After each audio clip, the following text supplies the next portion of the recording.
The Nerdcast Empire is on the air. It is a time for another edition of the Hard Rock Empire on this Sunday afternoon, a special mid-afternoon edition of the Hard Rock Empire. I'm Matt in the studio. Great to have you along with us. Kind of in the middle of a kind of an irregular schedule for us, but things will be getting back to normal this week, and we certainly didn't want to miss the opportunity to bring you the best rock and metal of the week, and we'll be doing that in this edition, as always, as we've got a really, really strong week of music. I was really excited to talk about what was really a couple of weeks in a row where we've just had a really, really good run of music. So really good stuff this week, plus the latest rock and metal news. Bring that all to you.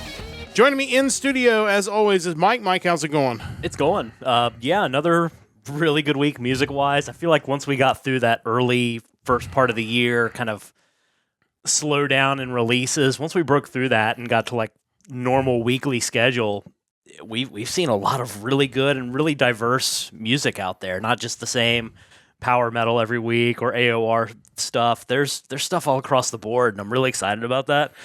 And as far as the news goes, some of these stories, and I think especially the ones pertaining to record labels, it just kind of feels like maybe things are shifting a bit in the industry as far as what legacy acts are going to do to get better promotion, maybe. But excited to talk about it. Yeah, it's kind of an interesting week from a news story standpoint. I don't know how huge, most of the news is. There's certainly a couple stories that some fans will certainly have some interest in, so we'll definitely chat about those. And just to update on the schedule, just to remind you, no news podcast tomorrow morning, one more day off from that. We'll be back on Wednesday, 8:30 a.m. Eastern with the Nerdcast News Report. And we've got a lot to talk about. Some news has kind of broken over the past few days, and we'll get to that on Wednesday. And then, of course, we'll be back in our regular schedule next week for our Hard Rock Empire. We'll be back at 7 o'clock Eastern Time. And a reminder, join our Discord, because if you're not here in the U.S. where we changed clocks this week, that will allow you to see what time in your time zone our podcasts are airing, which will be a little bit different this week after the time change, because even countries that do have a summertime or a daylight savings time, they don't start at the same time the U.S. does. So check your local listings, as we say in the business. But great to have you along with us. Let's get to the news headlines today. And we are going to start off with maybe a little bit of a surprise news story. Now, we get stories a lot about certain people leaving bands, certain people joining bands, and for the most part, we don't really bring them up on the podcast because some of it's just kind of the natural course of things, or it's just bands that generally kind of cycle people in and out. This one was a little bit different, so I wanted to kind of bring it up at the beginning of the podcast. And it's news that broke on Friday that Mastodon has parted ways with their longtime guitarist Brent Hinds. The news was broken on their social media on Friday.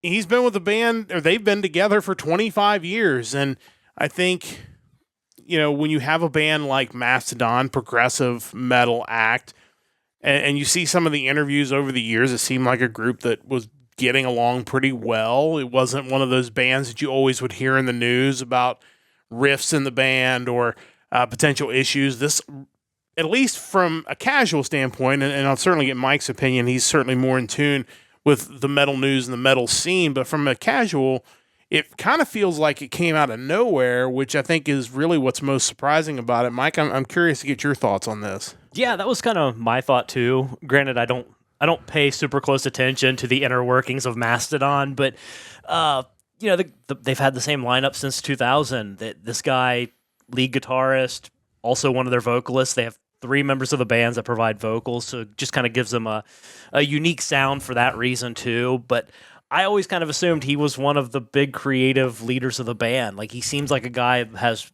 some pretty wild, diverging tastes as far as what you expect from a metal band.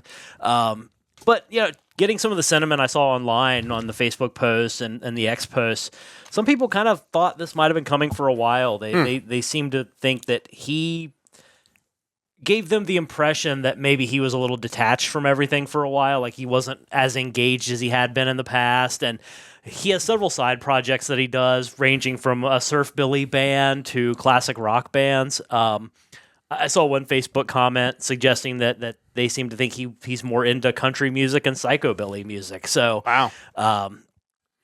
which in one way is kind of wild because you get the feeling that's probably a large part of why Mastodon's so different from a lot of the metal and progressive metal that you hear on a regular basis. But it could also, over time, just you find yourself thinking, okay, I just don't really feel like bothering with this anymore. I kind of want to move on and just focus on my own things. From a band's point of view, it'll be interesting to hear what changes in the sound of Mastodon moving forward. Yeah. Like what about his influence will they now be missing, and how do they fill that gap? And just from a talent standpoint, a guy who provided vocals and guitar, how are you going to fill that gap, and what are you going to do moving forward? I think these types of things are maybe more interesting with bands that kind of consider themselves progressive bands, because there is generally such a wide range of inputs and influences among a band. And not to pick on Megadeth, but you think of Megadeth is Dave Mustaine's vision. Yeah. If they bring in a new guitarist, yeah, he may have a little bit of a style. He may bring in some of his own influences, but by and large, he's going to conform into what is Megadeth. With these progressive bands, I mean, we saw it with Dream Theater, or we see it with these guys now, when you lose kind of one of those big driving creative forces of the band, you wonder, like, what's the sound going to be? Is it going to be a big pivot, or is it going to be, are they going to try to keep the sound generally the same? Are they going to bring in somebody else with even more varied influences that are going to maybe take the band in a totally different direction? I think it's probably a little scary if you're a Mastodon fan, but it could also be kind of cool that you might get something just completely off the wall that might end up being really good. Yeah, it's hard for me to put myself in that position because I don't know how many bands that I've been a fan of have been kind of at the top level with the same lineup for that long. That's it's really something to celebrate if you think about it, that they were able to hang as long as they could with that same core group. It'll be interesting to hear what's next, but I also think 25 years with that lineup, they've probably maxed out what they were going to do with that configuration. Let's hear what they sound like next. Yeah, for sure. I think sometimes these sorts of things after 25 years could be good for both parties involved. Could be good for him to get to do something that's maybe a little more creatively stimulating at this point of his career, and good for them that maybe there's some ideas, maybe there's some different influences they want to explore, and they can kind of do that. So it's going to be fascinating to see kind of what both sides end up doing over the next few months now that they've split. But again, just when you have a group that's together for 25 years and you have somebody that's such a major force in that group and they just go away, it's certainly at the very least shocking, and I think that's why it's worth kind of talking about. You see comments online ranging from, well, without Brent, it's not Mastodon, all the way to the other end of the spectrum. Well, he's not that important anyway. It's really more about Bran. He's more the guy. So I think people are divided, and they're probably a little nervous to find out what's next. I think that, I think there's probably some of the negative comments are more nervous about what their favorite band's going to sound like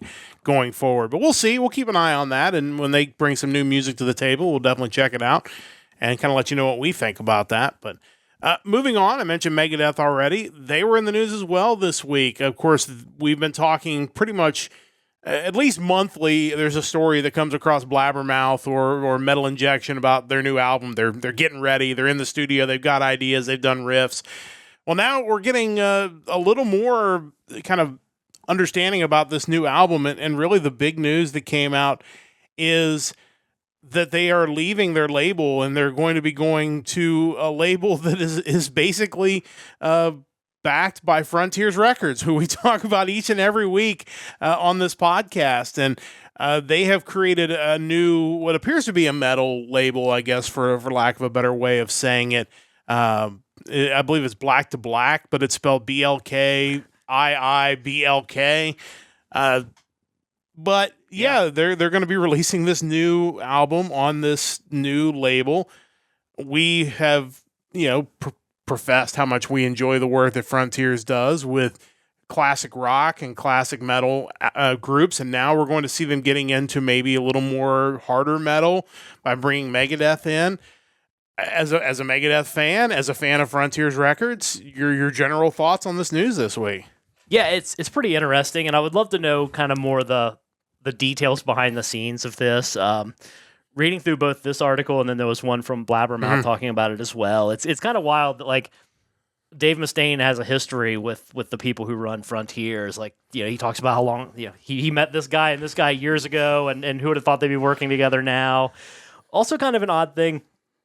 As I was reading the Blabbermouth article, I didn't realize that evidently Dave's son is part of the band's management now. Justice Mustaine is mentioned.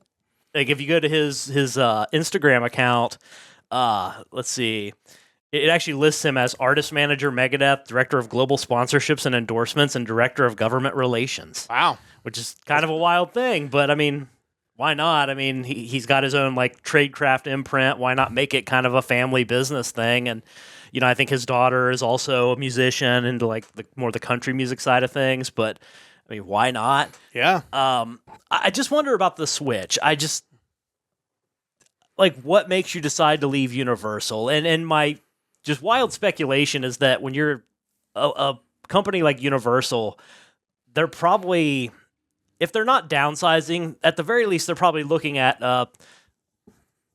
ultra old metal band saying, we just don't really have a lot of resources to do anything for you. Yeah. And you look at Frontiers, who have loud and proud declared themselves kind of the home of these legacy rock bands.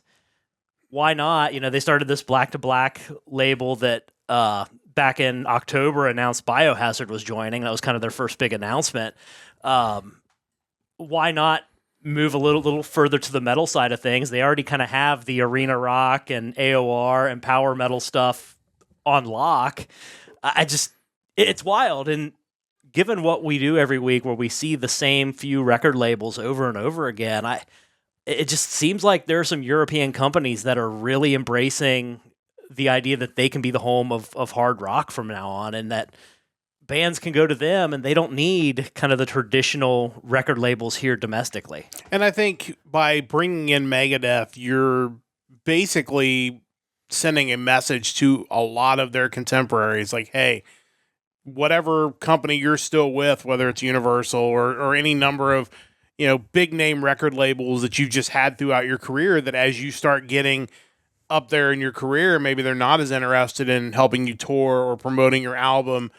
We're right here. We're willing to do this. And if we can show you that, hey, look what we can do for Megadeth at this stage of their career, here's what we can do for you, that you can't ask for a much better band to sign, because Megadeth's going to keep releasing music. It's going to sound like Megadeth. They're going to tour. Their live shows are amazing. If you're a fan and you haven't seen them live, what are you waiting for? Go see them live. And now you're going to be able to have this new album that's backed by Frontiers. And like you said, they do such an amazing job of promoting these acts that, just put out this amazing music, whether they've been around since the early 80s and we're just now hearing of them, or they're a new band that's looking to kind of recapture that sound of the AOR, power metal, whatever it might be. And, I think this is pretty exciting. And I think this could, maybe it certainly will help Frontiers. I mean, you're putting Megadeth in there, that's going to help, and it's going to help this new label. But, I think it could help Megadeth as well. I think you could see a little more support, which could allow them to tour in more places and maybe, spend a little more money on their new record than they would have, or maybe not have to eat all the costs themselves. I think, you hate to use the cliche win-win, but this sounds about as much of a win-win as you can get. Yeah, it kind of makes you think that a band like Megadeth certainly has an audience already. They have a fan base that's pretty devoted.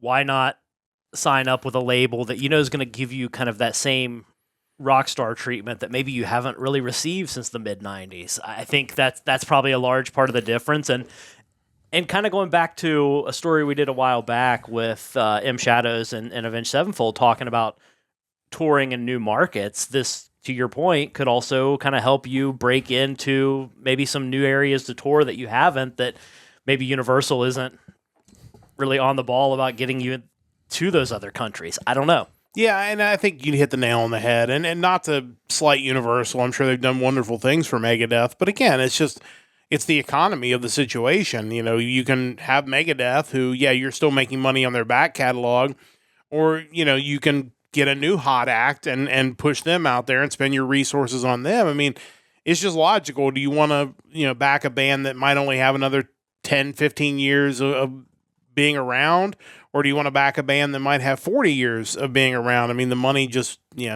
dictates that you're going to spend your resources there. And, this is a chance for Megadeth to jump into something new. And again, I think if this goes well, which you would presume that it will, it's going to open the door for more metal acts of that era to see what Megadeth's getting and say, hey, I want to jump on this bandwagon too. And we could see this subsidiary of Frontiers really take off over the next 5 to 10 years. And kind of getting back to the Universal side of things, just looking at the Google AI overview of artists signed to Universal Music Group, you're looking at Taylor Swift, Drake, Justin Bieber, Metallica, Guns N' Roses, Black Sabbath, Kiss, Korn, Linkin Park, Pearl Jam, other artists, Bob Dylan, Sting, Kendrick Lamar, The Weeknd, Billie Eilish, Alicia Keys, Sabrina Carpenter.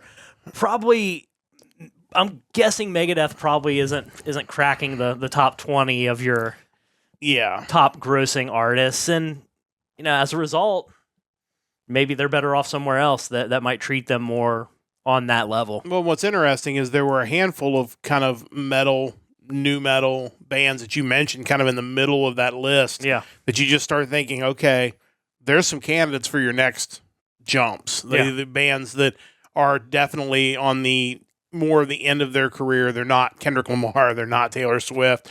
They're out there still doing music, or they're still out there touring. A jump to Frontiers could make a lot of sense for them somewhere. And Frontiers isn't alone. I mean, there are several other labels that we talk about a lot, whether it be Reigning Phoenix, Dying Victims, several others. But kind of the repeat offenders that we see on our list week to week that aren't Universal. Yes, for sure. They're definitely not. But exciting news, and I'm curious to see kind of what comes out of this new partnership and who is next to join up with this new label. One other quick story, and I think part of the reason I wanted to share this story was just because the story itself felt so public relationsy. So I kind of got a kick out of that. But the news did break. We've talked a lot about Ghost in recent weeks. Is the news that they were going to have their new quote unquote front man, V. He was going to be there, and of course it's Tobias Forge again, but a new character. They released their first track in their new album. The song is Satanized. You got a chance to kind of see what this character is going to look like. You got the chance to hear this song, and the song is fine. Yeah. And I think it's Ghost. You know what you're getting there. I'm really curious to kind of listen to the whole album because, and I know you'll have your thoughts as well. I'm still kind of looking for maybe a little more out of the rest of the tracks on the album than what we got in that first one, but.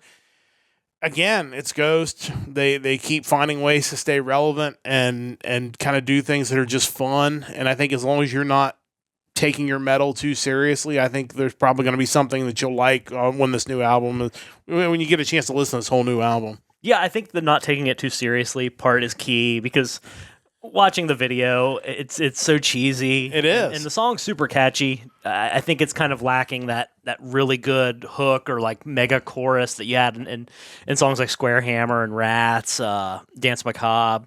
But it's so Ghost. I mean, just so theatric. There's like this really weird dance number kind of in the middle of the video.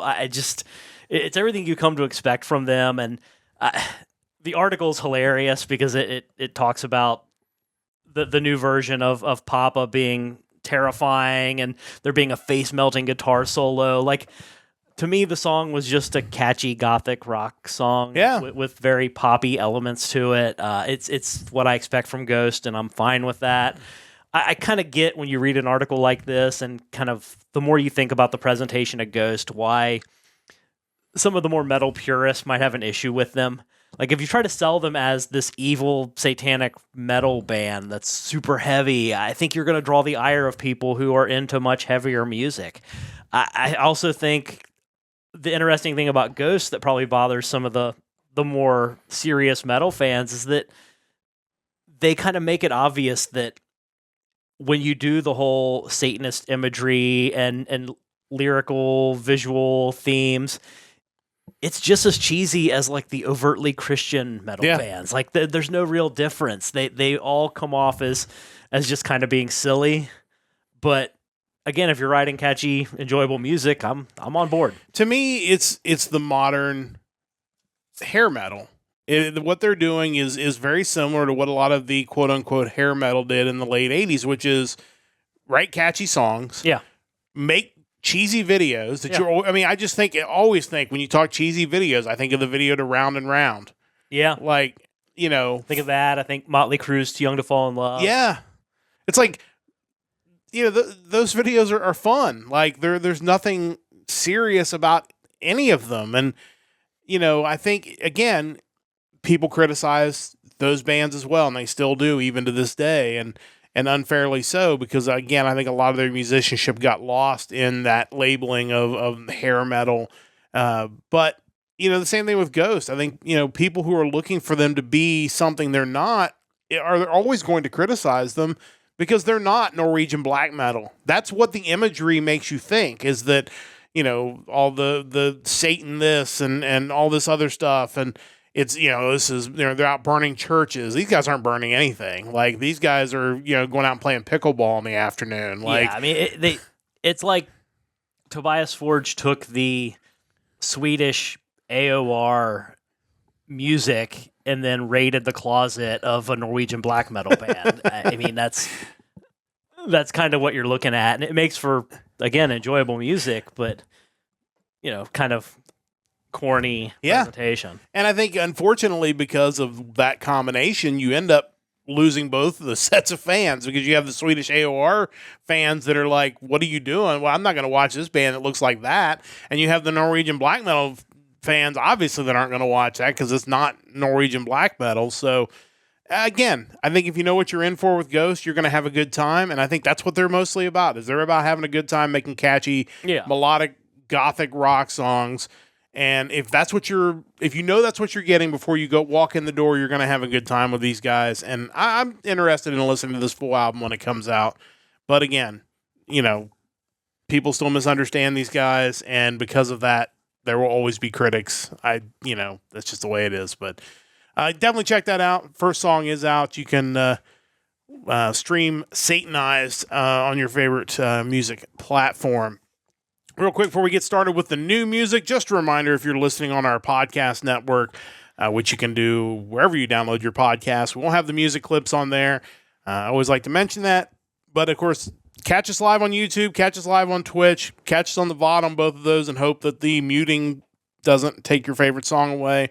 And, of course, the biggest thing is you can check out Mike's playlist, which I'm going to post in the chat on both websites at this time. And, of course, The biggest thing is just a reminder how we do this. Mike goes through and pulls a list of all the new albums each and every week, and then we'll go through and pull a track off of those new albums to put on this playlist, which is on YouTube each and every week. And, of course, you can just, follow his page on YouTube, and then you can see when the new playlists go up. You don't have to wait until this podcast to check out that playlist to come up with your own favorite choices of the week. We go through the playlist. We pick 2 new albums to spotlight a piece, and then we bring them to you. And honestly, and I should note, this is the music from February the 21st. This was another really strong week of music. I was really impressed. I feel like we have gotten to the point where we're getting good stuff every week, and more than really what we can talk about. But it makes this fun because it's one good song after another, and you wish we had like 4 hours to spotlight all the new music, but we don't.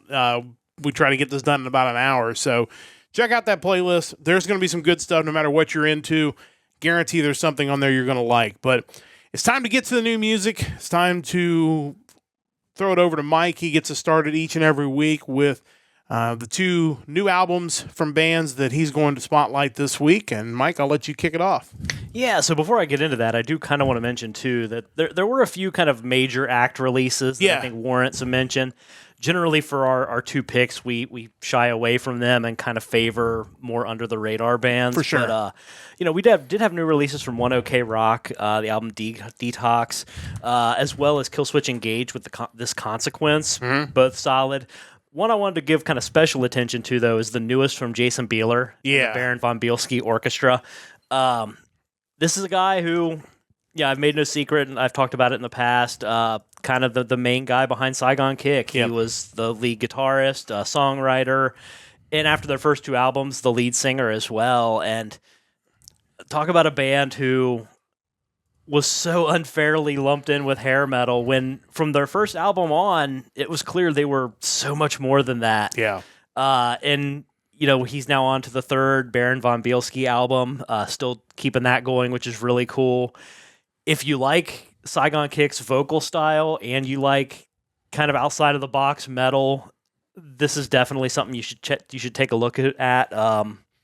Dude just puts out good music. Yeah, I haven't had a chance to listen to the full album, but the track on the playlist was outstanding. And again, outside the box, it is definitely one of those things that the guy clearly has some pretty interesting musical influence, which comes through in Saigon Kick, too. I mean, that's, again, like you said, not fair that they got lumped in with so many bands that were really just a one-trick pony. These guys could have been hit, musicians in any era. And it's really cool that he's continuing to do stuff on his own with his own band. And I'm interested in checking that one out. The One OK Rock track was really good too. Yeah. And the Kill Switch Engage track, if you're a fan of theirs, I think you're going to really dig their new stuff as well. They're those three really big acts that all had releases this week, and you should definitely check all of them out. But like you said, we do try to steer clear of the really major acts just because they don't need our help getting the word out there. I think they're doing okay. But it's just kind of a sign of this week that you had three major acts as well, in addition to so many others that we won't even get to this week. Absolutely. So, moving on to my actual first pick.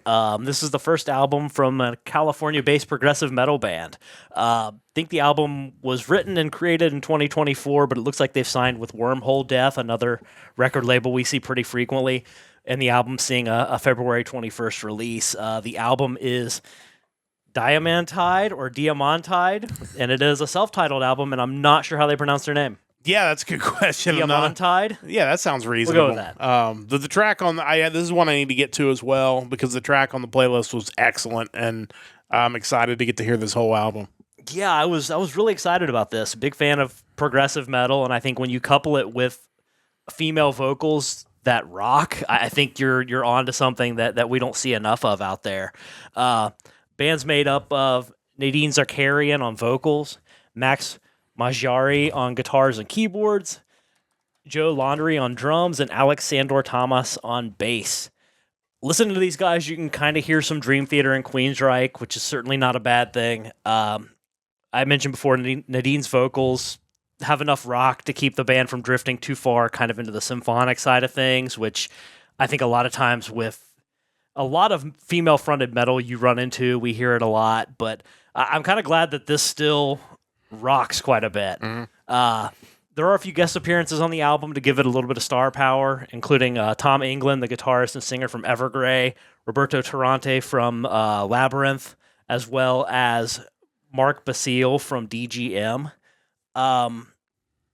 This album has heavy stuff. It has slower stuff. The song that I picked to listen to is both heavy and then kind of slows down into the chorus. I think it's a really cool song. But if you're into progressive and you want something a little different with it, I think these guys are definitely worth checking out. Standout tracks on the album include Madness, Poor Kings, Born Again, and the track that I picked to take a listen to, the track Fragments of Innocence. So let's check these guys out. Diamantide or Diamantide, and I apologize, guys. We'll hopefully get it right as you continue on through your career with your new label. But this is the sixth track off of this self-titled album. It is Fragments of Innocence. Let's listen to a little bit of that now.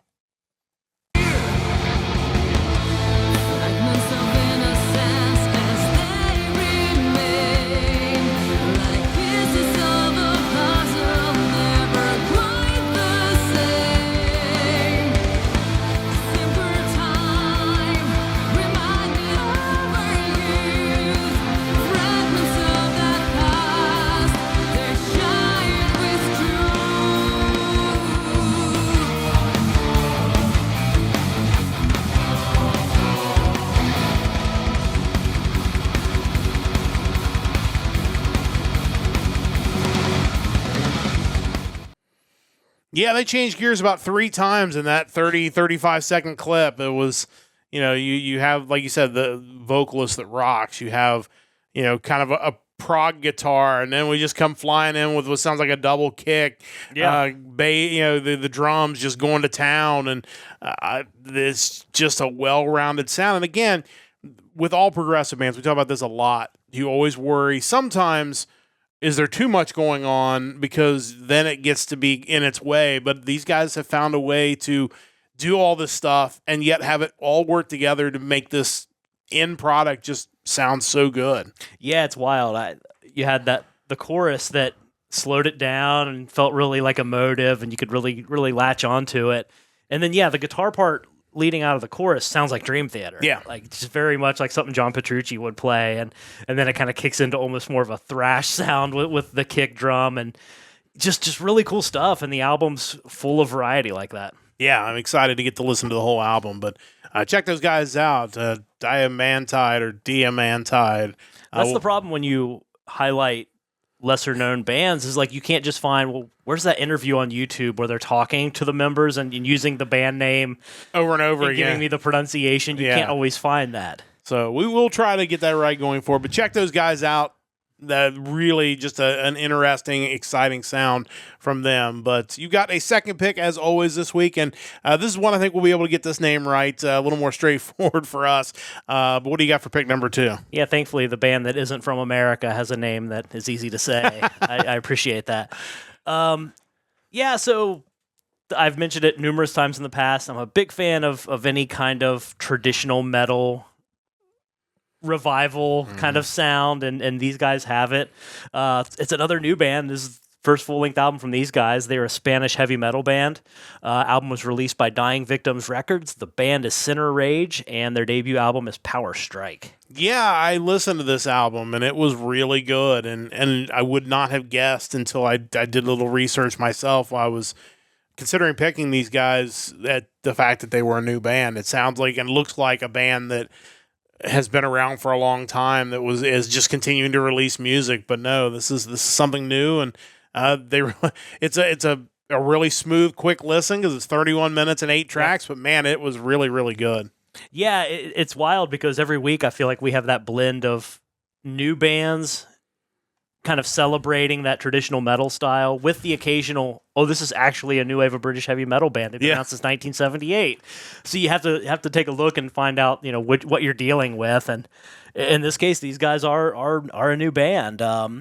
According to the Metal Archives, the band consists of Yara Solis on guitars, Aritz Martinez on vocals, Aritz Yarza on guitars, Javi Riñones on drums, and Danny Speedhammer on bass.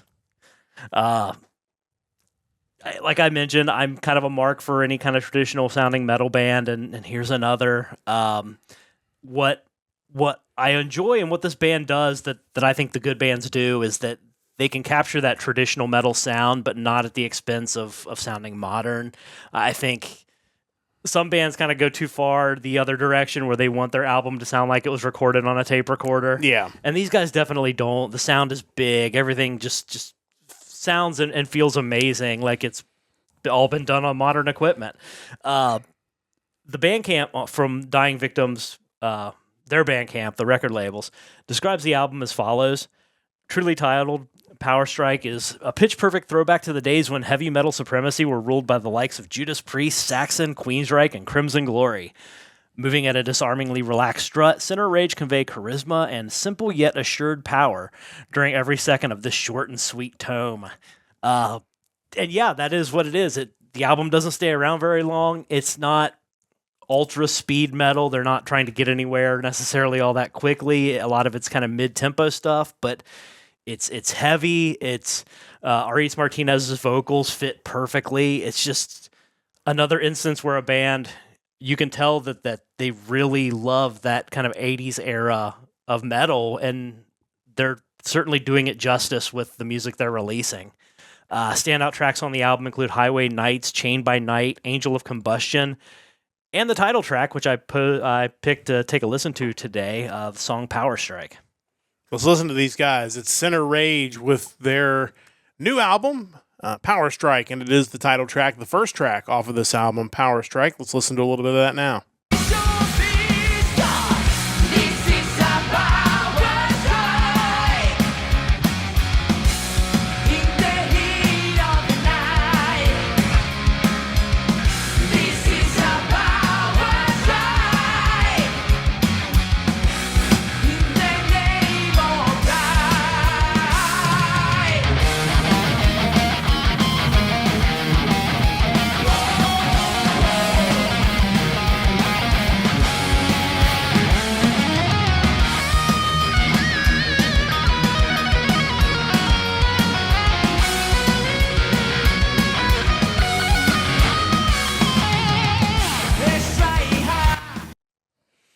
Yeah, first off, man, wish YouTube Music would normalize their volumes on their albums. Never know what you're going to get. You never know what it's going to be. The first one was quiet. The second one was loud. Secondly, yeah, as I mentioned, I've listened to this album, and it's just really good. Like you said, it's capturing that classic sound without making it intentionally sound classic. And I think the bands that are able to do that, to make it sound like something that came out in the mid-'80s, without sacrificing the quality of the music, I think that's where you really get it. And clearly these guys get it, because it has that classic new wave of British heavy metal type sound, but not at the expense of everything sounding like it was recorded on Pro Tools and not on, a reel-to-reel player back in the 80s. Yeah, I think there are ways to pay tribute to that sound without sacrificing your own sound. I think, obviously, the music and the songs you're writing go a long way. It could be your visual presentation. You could shoot videos like they were done in 1982. Those are all viable things, but it's 2025. I want your music to sound like it was made in 2025. For sure. And these guys totally nailed it. Yeah, it's great. The whole album's great. Definitely check it out. Center Rage with their new album, Power Strike. Definitely worth checking out this week. As always, I have 2 picks as well. We're going to get things started by heading to one of our favorite countries. The country is Sweden. This is a power metal band from Sweden. It is Enbound with Set It Free. And, we always talk about some of these bands have been around for a while. Some are newer bands. This is a band that's been around a little while, formed in 2006. This is only their 3rd full-length album, though. It's the first one in 9 years since 2016's The Blackened Heart. The band is made up of Lee Hunter on vocals, Mike Cameron Force on drums and keyboard, Marvin Floberg on guitars, and Swede on bass. Oh. Yeah. You named the country after him. He must be pretty good. He must be pretty good. In fact, he is on this album. When you read the influences from the band members on their website, you kind of understand why their album has so many diverse sounds. Influences range from metal acts like Metallica, Iron Maiden, and Yngwie Malmsteen to progressive acts like Peter Gabriel, Toto, and Dream Theater, to even Michael Bolton listed as an influence. So why not? The sound of the album ranges from AOR to prog rock to power metal. You basically get everything in between. The opening track, Assaulted Taste, has that power metal sound. Track 2, Maximize, starts off with like a prog rock guitar riff. Then they change gears again in track 6 with a ballad-like song with You Never Walk Alone. Regardless of the influences, the whole album is great, and it goes in so many different directions. This is obviously a theme for this week. I love that when you have a band that doesn't just make 12 tracks that all sound the same. It's cool when they're all good, but it's also cool when you can kind of go in different directions. And I think these guys have also found a way to do that. And really cool that they've managed to get back in the studio after 9 years. I think anytime you have a band that's been around this long and only has 3 albums, you wonder why you haven't released more stuff, but it's really cool that these guys are back, and they're back with a really strong effort right out of the gate. Standout tracks include Assaulted Taste, Maximize, The Foresight, Bleeding in Your Heart, and the track we're going to listen to on the podcast is Overload. So let's check this out now. This is Enbound, the Swedish power metal band, and their new release, Set It Free. This is the 10th track off this album, Overload. So let's listen to a little bit of that now.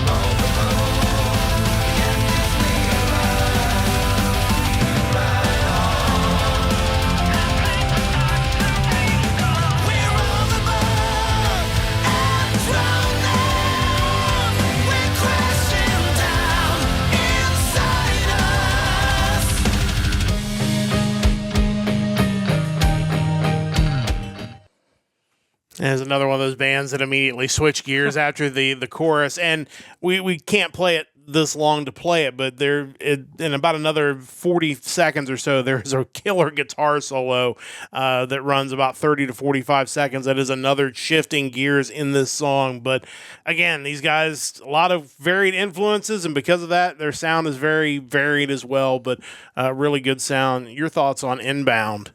Yeah, I'm not surprised this album ended up making the show. Just based on the track that I picked for the playlist, I kind of felt like they would be a top contender.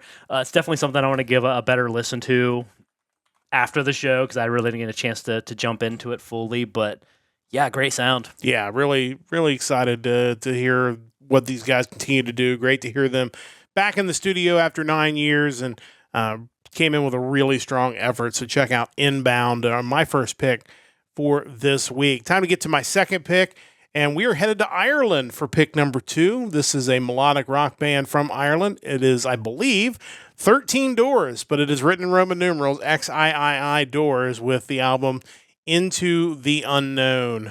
First off, great use of Roman numerals. Don't see that enough in band names. It certainly made it a little easier to find these guys. This is their debut album. The band is made up of DJ O'Sullivan on vocals and guitars, Flash Murphy also on guitars, Pat Byrne on bass, and Cian O'Sullivan on drums. Again, another band that once you hear the influences, makes a lot of sense. Their influences include Alter Bridge, Alice in Chains, Daughtry, and Tremonti. So you kind of know what you're getting here. It's a fusion of hard rock and heavy metal. But they've also kind of added some traditional Irish, Arabic, and Hindustani traditional sounds into this album as well, which certainly gives it a little bit more variation than maybe just the straight-ahead melodic rock. You definitely hear the Alter Bridge, Alice in Chains influences throughout this album. It sounds like a modern version of alternative rock, which I was always a big fan of, still a big fan of. Great driving guitars topped with great harmonic vocals.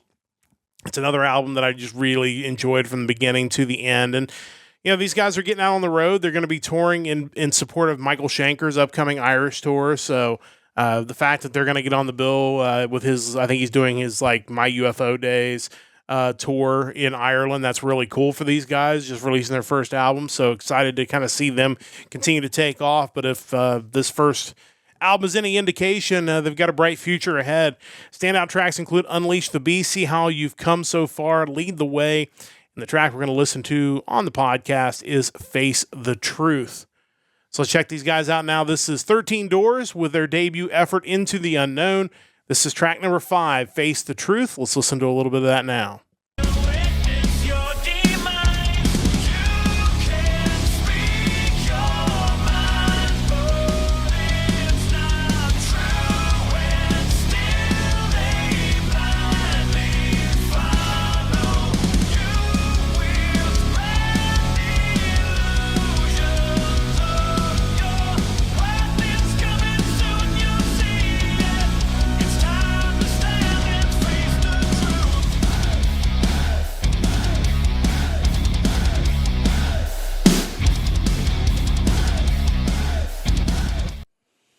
Yeah, for a debut album, I really thought they nailed it with this one, and a lot of really catchy tracks on this. I think this is certainly a really strong debut effort, and excited to see what these guys continue to do. Your thoughts on 13 Doors, Mike?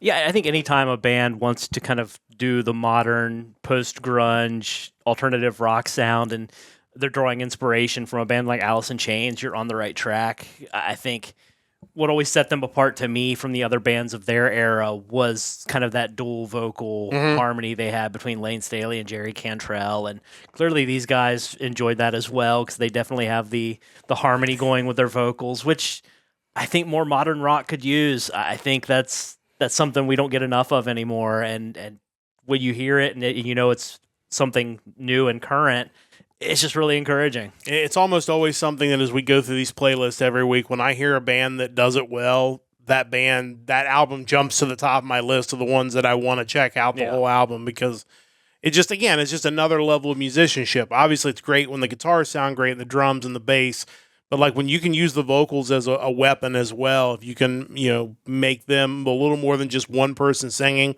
I think you can take your album to the next level. I think that's what these guys have done. So check those guys out. 13 Doors, their debut album, and best of luck to them as they go on tour. And, hopefully they continue to climb up the charts, if you will, there in Ireland. But that's going to wrap up our new music for this week. Time to get into the vault, where Mike and I will each give you classic albums that you want to check out. Mike is literally going into the vault and going through some of his classic albums. And we are on to the letter B this week, I believe. And This is obviously a great band that we've talked about on this podcast many times. And tell us a little bit about your vault pick for this week. Yeah, so I really hadn't landed on a different gimmick to potentially rotate from one to the other, so I opted to just move forward with the vault and go into the letter B. Something I kind of think about when I'm going through the alphabet this time is kind of looking at those albums that I think were kind of influential in getting me into certain bands. That Annihilator album was a big deal last week. Yeah. And this one, it's a band that I was familiar with before this album. I'd heard some of their songs, but it was really picking up this CD that made me realize, okay, this is one of my bands. This is something I need to follow, a band I need to continue with moving forward. And this album was a large part of that. Getting into what that is, it is the 8th studio album from the German power metal band Blind Guardian. The album came out in 2006, and it is called A Twist in the Myth. Yeah, these guys are great. I have not listened to this album, at least beginning to end, but it's definitely on my list now because every track I've heard from these guys is just amazing, so I'm sure this album is awesome. Yeah, to me it was a great entry point into Blind Guardian as, top to bottom listening to full albums, especially because at that point I'd already been familiar with Hansi Kirsch and John Schaefer's side project Demons and Wizards, and I think this album is a great companion to listening to Demons and Wizards, so the transition didn't really feel like that big of a deal to me. The album reached number 4 on the German Top 100 chart, 13 on the U.S. Heat Seekers albums, and 21st on the U.S. Independent Albums Billboard charts. I mentioned I was aware of Blind Guardian, but had never really given a full album a listen until this one. What I love about Blind Guardian and Demons and Wizards, and I assume it's really just the people involved, like Hansi Kirsch, and certainly on the Demons and Wizards sides, John Schaefer as well, is the influences that they come up with for the songs on the album. Just kind of getting into this one, you have tracks like This'll Never End being inspired by Walter Moore's A Wild Ride Through the Night. Otherland is inspired by Tad Williams' Otherland series of novels. Fly being influenced by Peter Pan. Carry the Blessed Home, referencing characters from Stephen King's The Dark Tower series, Roland the Gunslinger and Jake Chambers. And then just more generalized things. You have like Turn the Page having references to paganism and Christianity, Scalds and Shadows having Norse references. Just the influences that they put into their songs. Just to me, it's that next level of this is what makes these cool. It's just, they're drawing from something that you already are kind of interested in, and the music and the vocals just enhance that so much.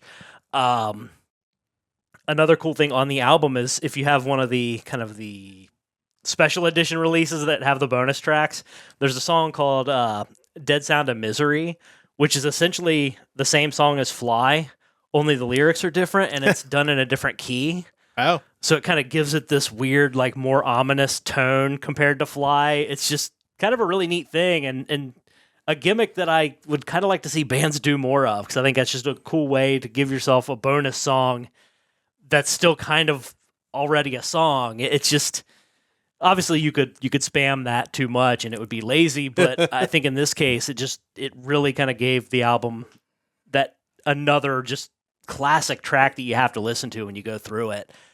Standout tracks on the album include This'll Never End, Otherland, Fly, Another Stranger Me, Dead Sound of Misery. If you haven't listened to a full Blind Guardian album, this wouldn't be a bad place to start. I think it's heavy enough to not feel too over the top with the Middle Earth inspired fantasy stuff that they've done in the past as well, which I like also, but I think this still feels metal enough that it's not going to be inaccessible to people. Yeah, I think that's...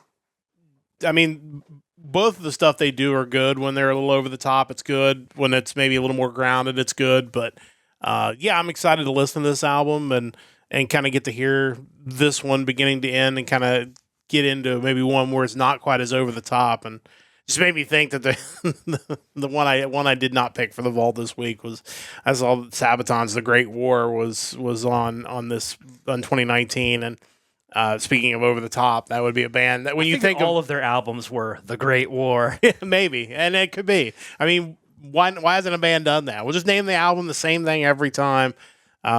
But definitely want to check these guys out. What I've heard of Blind Guardian over the years, I've really enjoyed. I think if you're a fan of power metal, you probably already have Blind Guardian in your collection. But if not, this is a good one to start with. Twist in the Myth from 2006. Good stuff there. We are getting to my vault pick, and again, as we've gotten into the later years of this, it has become more and more difficult to pick a vault pick for me.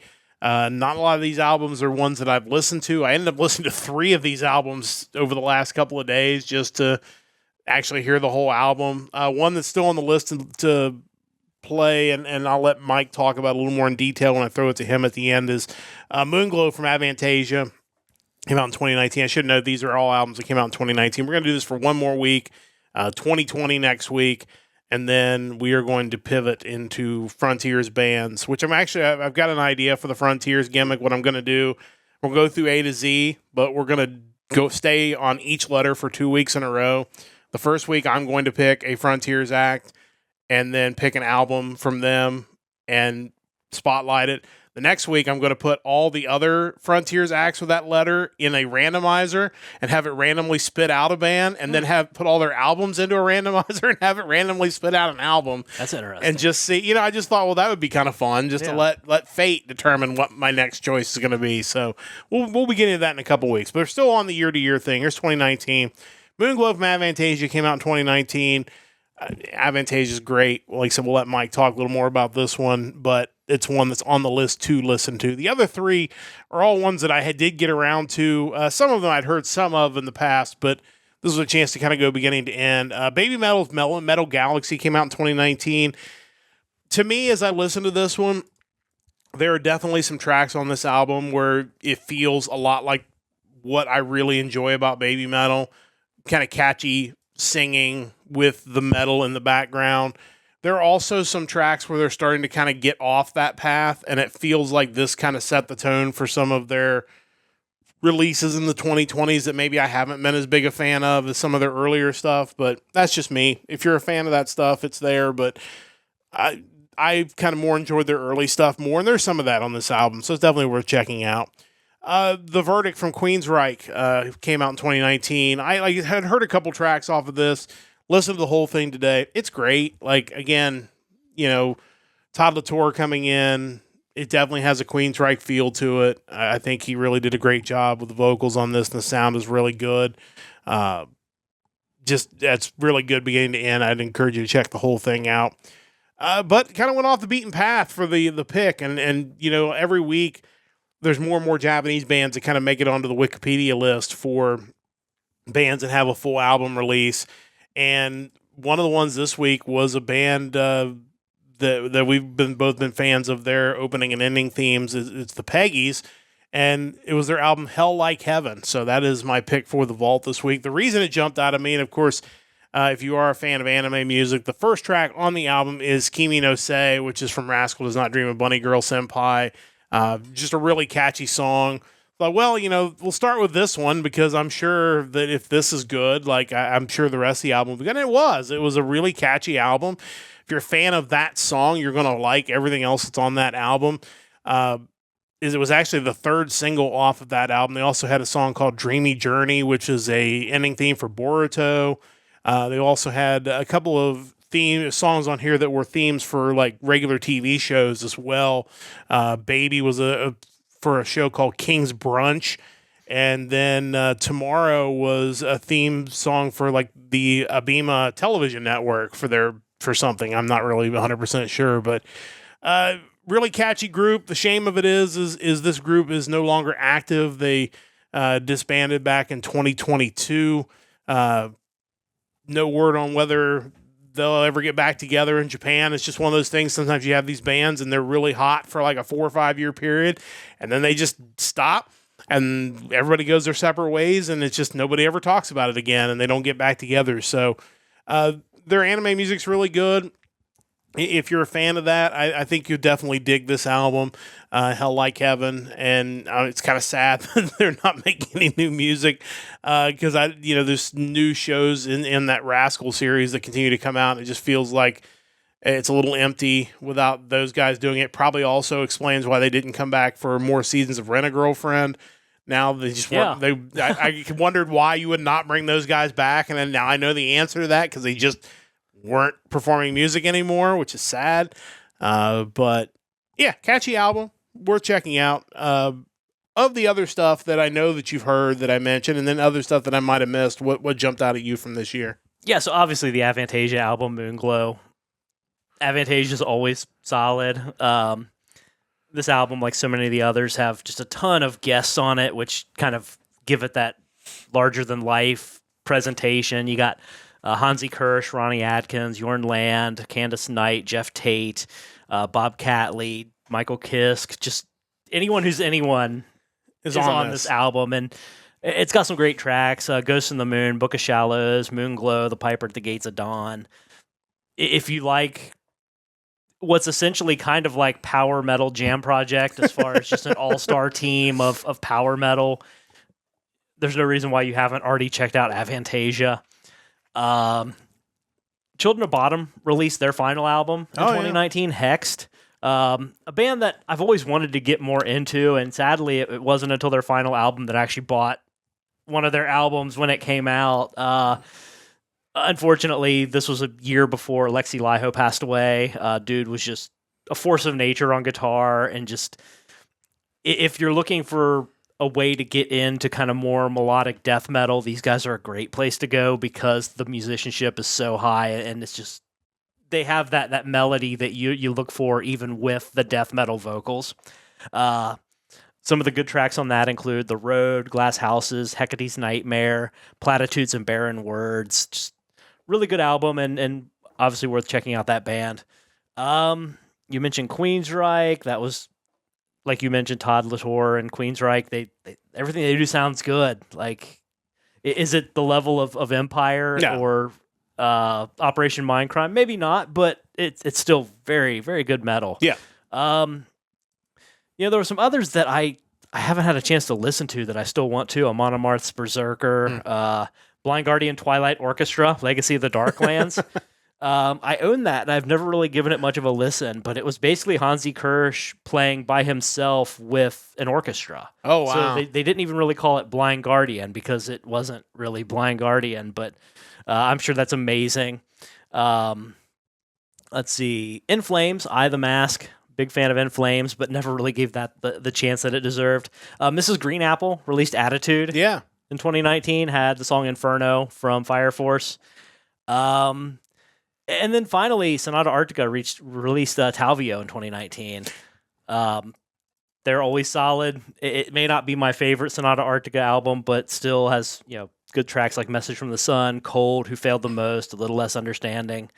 Solid effort. Yeah, for sure. And I think I've actually heard those songs more on their acoustic releases than I have on the actual album. But yeah, just very solid from those guys. Again, they don't really release bad music. It's just, again, is it, their early stuff? Not really, but it's still enjoyable. And those guys still have a lot of fun playing music, and would love to see them again at some point down the road.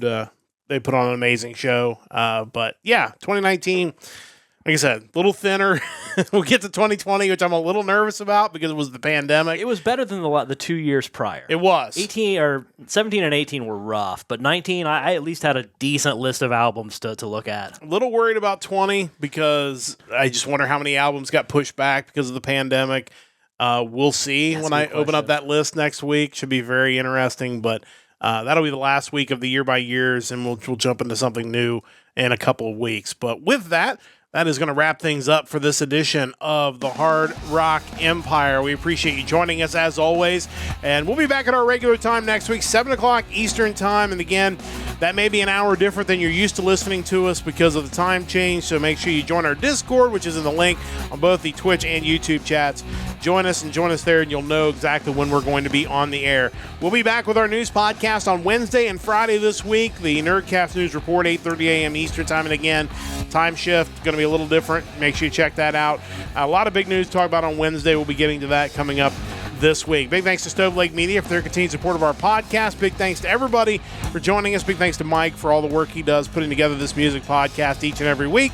And a big thanks to you wherever you're listening to us, whenever you're listening to us. We appreciate you, and it's excited about cool things ahead here on the Nerdcast Empire. That's going to wrap things up for the Hard Rock Empire for this Sunday. For Mike and the entire crew, I'm Matt saying so long. Don't forget to join the Empire, the Nerdcast Empire.